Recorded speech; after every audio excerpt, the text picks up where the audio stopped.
Apakah indikasinya kalau liver kita bermasalah ya Bu Dep? Oke, Tria Farhatinisa. Kalau harus konsumsi antibiotik, apa aja suplemen penunjang agar tubuh tetap stabil? Nah, ini kan kenapa harus minum antibiotiknya? Itu harusnya dijelaskan. Kalau cuman antibiotik aja, itu biasanya masukin aja probiotik. Gimana pengobatannya? Bisa jadi nggak buta. Sebenarnya bisa jadi Bu, nggak usah Ibu Dewi Agnia. Apakah stroke ringan bisa sembuh Bu? Bisa. Dan langsung rubah ya pola makannya. Berikutnya, Yohana Wisnu. Eksim karena udara, apakah root cause dari pencernaan?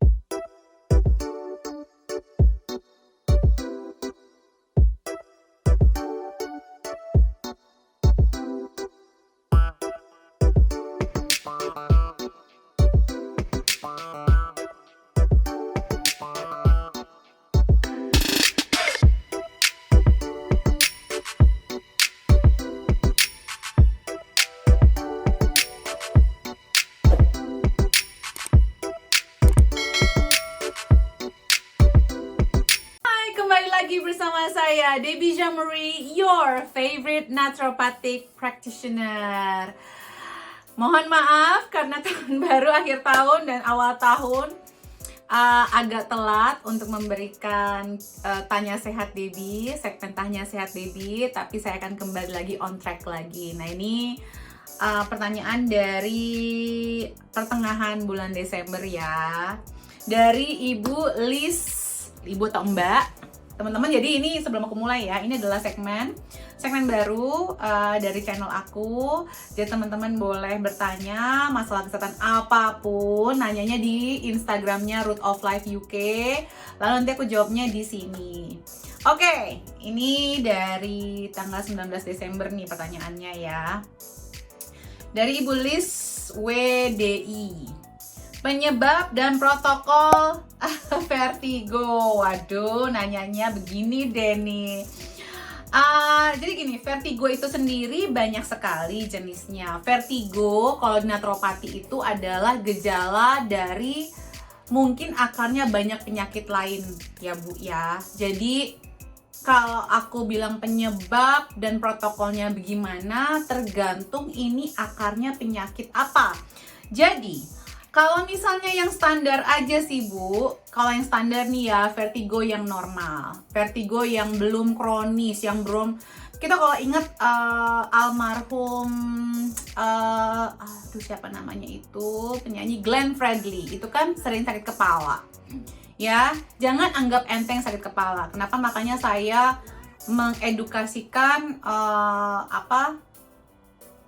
naturopati biar kita nggak gampang dikit minum obat hilang gitu gejalanya, udah habis itu kita nggak mencoba mencari tahu kenapa sih kita begitu, apakah kita bisa sembuh dengan merubah pola makan dan pola hidup kita gitu. Jadi kalau yang standar vertigo biasa aja nih ya, itu sebenarnya bisa kita talangin atau kita selesaikan dengan hidrasi, air putih. Udah minum air putih yang cukup belum?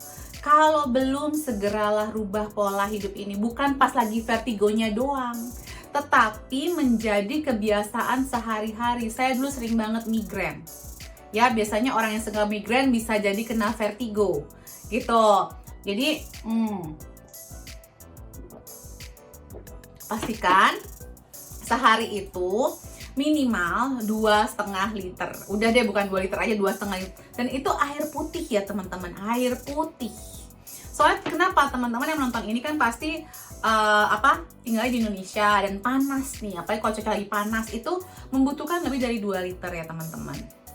Terus juga vitamin D-nya optimum apa enggak? Karena vertigo ini bisa masuk ke ranah-ranah masalah-masalah yang disebabkan oleh kekurangan vitamin D.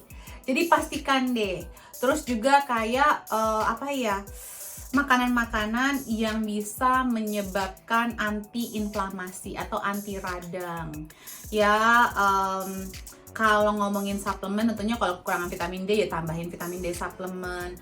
Kalau suplemen lain mungkin kayak ginkgo biloba itu bagus sekali ya untuk otak, biar nggak radang otaknya. Atau fish oil itu bagus sekali. Exercise, olahraga penting banget dan harus rutin.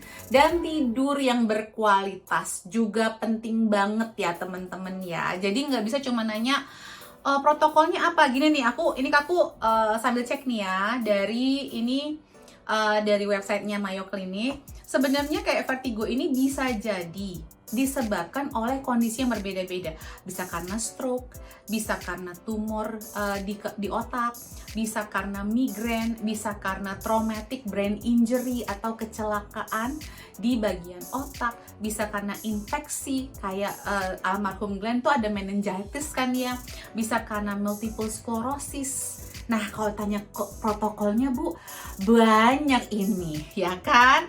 Nah, ini juga biasanya nih yang umum-umum, vertigo itu ada beberapa juga. Ada benign paroxysmal positional vertigo. Yang paling umum ya ini adalah BPPV. Nah, kalau emang ini tuh ada kayak latihannya sendiri ya, latihan fisik sendiri ya. Terus ada infeksi, ada vestibular neuritis atau labyrinthitis, dan itu bisa menyebabkan vertigo. Ini makanya vertigo ini kalau bisa dicari akarnya yang mana. Ada Meniere's disease. Nah, ini ada kayak cairan yang menumpuk di otak kita ya. Biasanya tuh di bagian dalam kuping awalnya mulainya ya. Jadi ini bisa menyebabkan jadi di awalnya di belakang kuping ya, di bagian dalam kuping. Nah, itu menyebar nanti bisa mempengaruhi vertigo juga. Migrain. Terus ada misalnya kecelakaan di kepala atau di leher ya. Terus obat-obatan juga bisa menyebabkan vertigo, teman-teman. Jadi dicek juga, siapa tahu apakah mulai kena vertigo sejak minum obat-obatan tertentu atau apa gitu ya. Nah, ini tugasnya ibu ya untuk cek and recheck ya. Oh iya, nggak kalah penting adalah penanganan stres. Bagaimana ibu sudah punya belum teknik untuk mengelola stres ibu? Karena itu penting banget kalau sering kena vertigo. Jadi misalnya pakai meditasi, pakai EFT, pakai TAT gitu ya, whatever deh. Oke, berikutnya dari Ibu Cahya _room. Apakah indikasinya kalau liver kita bermasalah ya Bu Dep? Oke. Ada banyak. 1, gangguan pencernaan. Aku baca deh ini deh biar soalnya banyak banget ya teman-teman ya. Gangguan pencernaan, gas dan kembung. Terus ada mengidam makanan atau masalah gula darah. Jadi pengen yang manis-manis mulu. Kabut otak atau masalah memori, terus juga kelelahan dan lingkaran hitam di bawah mata yang tidak hilang dengan tidur.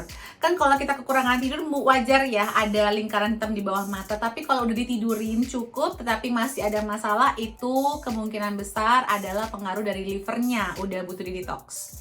Terus juga kesulitan menurunkan berat badan, terus juga kulit meradang atau kulit gatel. Saya tuh kalau udah mulai saya ngegaruk sedikit aja tuh saya langsung ini berarti tubuh saya, liver saya membutuhkan sedikit TLC. Lalu berikutnya adalah sinus tersumbat atau retensi cairan.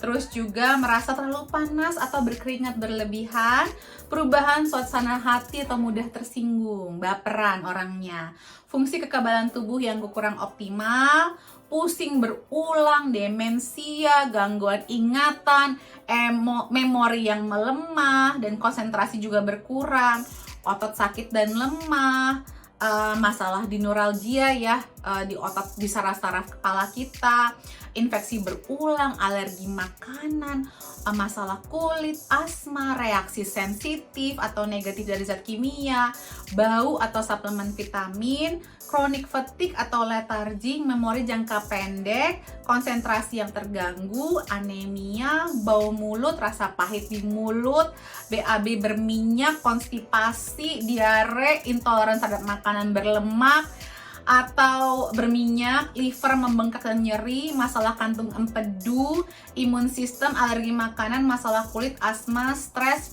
infertilitas, PMS, kelebihan berat badan, obesitas, depresi, anxiety, dan mood swing.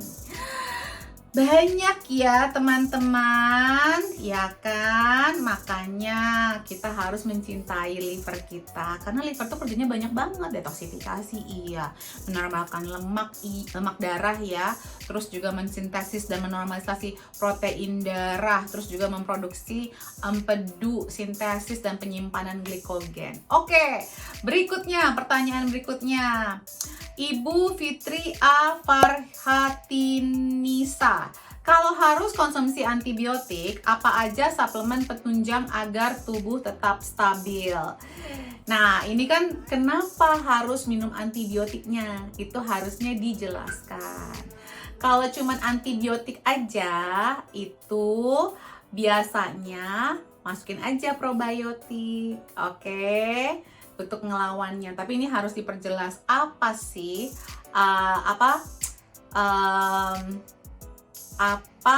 kenapa harus minum antibiotiknya, biar aku bisa jawabnya juga optimal. Bu, jika hormon dari Ibu Widya.tra, Bu, jika hormon estrogen kurang seimbang, baguskah sering mengkonsumsi bubur kacang hijau? Jika hormon estrogen kurang seimbang, nah, sebenarnya teman-teman, gini loh, kalau sumber estrogennya itu dari kacang hijau, itu tuh bukan yang bisa membuat ketidakseimbangan estrogen. Paham ya? Teman-teman bisa scroll down micro habit saya bulan Februari. Itu saya jabarkan tentang ketidakseimbangan hormon. Jadi, please deh, di luar sana yang masih memberikan edukasi, menakut-nakuti masyarakat kalau tidak seimbang estrogennya, nggak boleh makan kacang hijau, nggak boleh makan soya, tempe dan segala macam, itu salah kaprah sebenarnya. Yang menyebabkan estrogen tidak seimbang tentunya nggak bagus-bagus, ayam goreng, ayam-ayam yang tidak organik, skincare, masak. Coba dicek ya di micro habit saya bulan Februari ya teman-teman, which nanti yang akan dibikin versi audio visualnya di ROL TV. Jadi kita nanti ada akun YouTube lain nih, ROL TV, selain akun YouTube saya untuk belajar naturopati. Oke, berikutnya. Jadi jawaban saya soal kacang hijau boleh, tapi gini juga ya, kacang hijau itu teman-teman, kacang hijau, kalau kacang hijaunya aja aman, tetapi juga jangan tiap hari, gonta-ganti lah, kan kacang banyak, ada kacang hitam, ada kacang merah, ada kacang Arab, ada kacang tolo. Terus juga dimasaknya seperti apa? Saya kalau bikin kacang hijau, saya campurin ke kari, ke gulai, aneh tapi enak banget. Saya campurin ke nasi, saya campurin ke salad gitu. Jadi masalahnya kalau di Indonesia orang makan kacang hijau itu dibikin bubur kacang hijau doang. Nah, gulanya ini yang banyak. Gula, ya, santan yang mungkin dimasak lama. Saya kalau makan kacang hijau, santannya belakangan saya masukin. Udah saya mau konsumsi baru, angetinnya nggak sampai pecah, nggak sampai panas-panas banget. Dan gulanya, saya jarang makan kacang hijau yang pakai bubur kacang hijau yang pakai gula. Jadi harus dilihat ya, kacang hijaunya sendiri sehat. Justru bagus, dia mengandung estrogen yang baik. Tapi... dan itu banyak vitaminnya loh, kacang hijau itu sendiri kan ya, ada vitamin B-nya, ada seratnya, ada kalori yang baiknya, itu juga salah satu karbohidrat kompleks. Tapi cara masaknya gimana? Cara makannya bagaimana? Dan jangan tiap hari juga, gonta-ganti lah, variasikan ya. Berikutnya, Ibu Ina Dina 82. Bude, pola makan untuk hemoroid dong please. Hemoroid itu apa? Nah, ini kenapa sampai ibu bisa kena hemoroid ya? Apakah ibu obesitas? Apakah ibu kurang minum air putih? Ibu kurang makan sayur? Ibu kurang olahraga? Coba itu diperbaikin dulu ya. Pola makannya pokoknya semua saya saranin makan, dan sebanyak mungkin 400 gram per hari kalau bisa. Saya udah bahas soal konstipasi di micro habit saya bulan Juni loh Bu. Itu bagus sekali kalau ibu mau cek and recheck ya. Terus juga kalau ibu mau nambahin makanan tuh, makanan banyak yang mengandung kayak air yang banyak, serat yang banyak, terus juga digestive enzyme yang banyak. Jadi kayak kenapa makanya orang kalau susah konstipasi itu, susah buang air besar itu makan pepaya. Sebenarnya karena pepaya itu mengandung enzim gitu ya. Nah, teman-teman justru jangan makan pisang dulu ya. Pisang biasanya malah membantu memampetkan ya. Kalau orang diare baru. Tapi seratnya jangan dari buah-buahan, seratnya dari sayuran ya teman-teman ya. Terus air tuh harus optimal Bu, kalau bisa dari sekarang 3 liter deh gitu. Terus juga jangan duduk berlama-lama. Ini makanya sekarang meja kerja saya aja bisa naik turun. Jadi kayak saya sejam duduk, sejam naik, sejam duduk, sejam naik gitu. Terus juga olahraga harus wajib banget, apalagi di awal ya. Di awal pagi-pagi itu bagus sekali. Oke, berikutnya adalah dari Ibu Kamila Nisa. Kalau penyakit glaukoma gimana pengobatannya? Bisa jadi nggak buta? Oke, sebenarnya bisa jadi Bu, nggak usah sampai buta sebenarnya ya. Dan ini memang secara kalau kita cek dari Mayo Clinic ya, glaukoma itu memang penyakit yang bisa terjadi, resikonya paling besar di orang-orang Asia, orang-orang yang dari keturunan Afrika dan Asia, itu banyak sekali. Kita cek Bu pola makan kita gitu ya, tentunya jangan sampai kita obesitas, karena obesitas itu membuka resiko lebih besar untuk mendapatkan glaukoma. Nah, kalau dari makanan, perbanyaklah antioksidan, makanan-makanan yang antioksidan yang bisa meregenerasi sel dalam tubuh kita gitu. Jadi kan glaukoma itu ada kerusakan dalam sel kita ya. Jadi makanan-makanan yang meningkatkan antioksidan, sayur-sayuran sesegar mungkin, kalau bisa semakin segar semakin baik. Terus jadi sayur, buah, terus makanan-makanan buah-buahan yang mungkin yang tinggi vitamin C-nya kayak blueberries, strawberries gitu ya, berries-berries. Ciplukan, kalau di Indonesia ada berries juga ya. Sayuran berwarna-warni, terutama vitamin A, vitamin C itu penting sekali. Terus juga omega 3 nurunin peradangan itu penting banget. Jadi kalau udah obesitas jangan malah takut minum omega 3, dipikirnya nanti lemak, nanti malah bikin tambah gemuk. Enggak, salah kaprah itu. Oke, justru turunin. Terus juga cek food sensitivity-nya dan bener-bener hindarin semuanya. Oke. Cut kopi kalau bisa maksimal hanya 1 cup sehari. Terus semua bentuk sugar, cut sugar. Oke. Nah, kalau untuk suplemen tadi kan saya disebut fish oil ya, omega 3 atau fish oil, bilberry itu bagus sekali, astaxanthin juga bagus sekali, terus CoQ10 juga bagus sekali. Terus kalau misalnya memang kita itu stresnya tinggi dan masih pengen menurunkan berat badan, juga bisa menambahkan essential oil ya, ada frankincense oil untuk membantu supaya lebih blood flow-nya lebih lancar. Dan jangan lupa untuk olahraga, oke? Oke, berikutnya adalah dari Ibu Dewi Agnia. Ibu Dewi Agnia, apakah stroke ringan bisa sembuh, Bu? Bisa. Dan langsung rubah ya pola makannya. Berikutnya, Yohana Wisnu, eksim karena udara, apakah root cause dari pencernaan juga? Iya. Sebenarnya yang dibilang alergi dingin itu tuh nggak ada banget ya sebenarnya. Coba aja suruh cari etiologinya. Gara-gara dingin. Aku soalnya dulu orang yang seperti itu, Bu, terus terang ya. Ini manusia yang aku tuh dulu kena angin dikit aja bengkak, biduran, apa. Tapi udah enggak lagi. Sekarang tinggal di sini udah 18 tahun lebih malah ya. Gitu.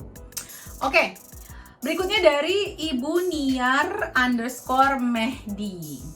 Kreatin meningkat. Apakah konsumsi banyak suplemen, Bu Dep? Sebenarnya kreatin meningkat itu kenapa sih? Kebanyakan protein hewani, Ibu, dan kurang minum air putih, Ibu. Itu ya, saat ini kebanyakan makan suplemen.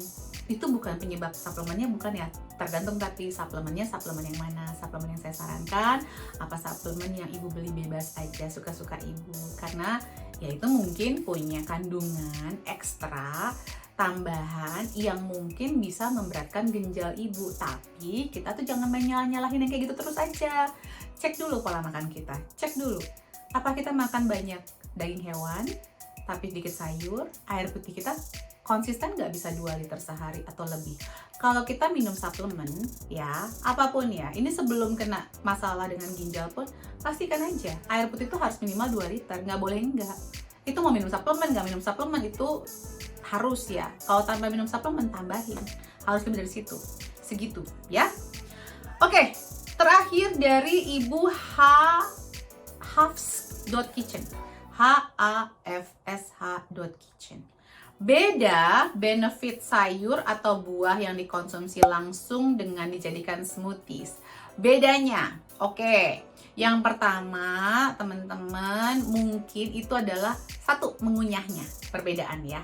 Kalau makan langsung, mengunyah itu ada dan nanti mulut kita itu menghasilkan enzim yang lebih banyak. Dan getah dari sayur dan buah-buahan itu kan juga pasti juga terjadi di mulut kita ini. Jadi dari mulut kita ini udah mengunyah yang benar. Nah, kalau smoothies kan udah dihaluskan.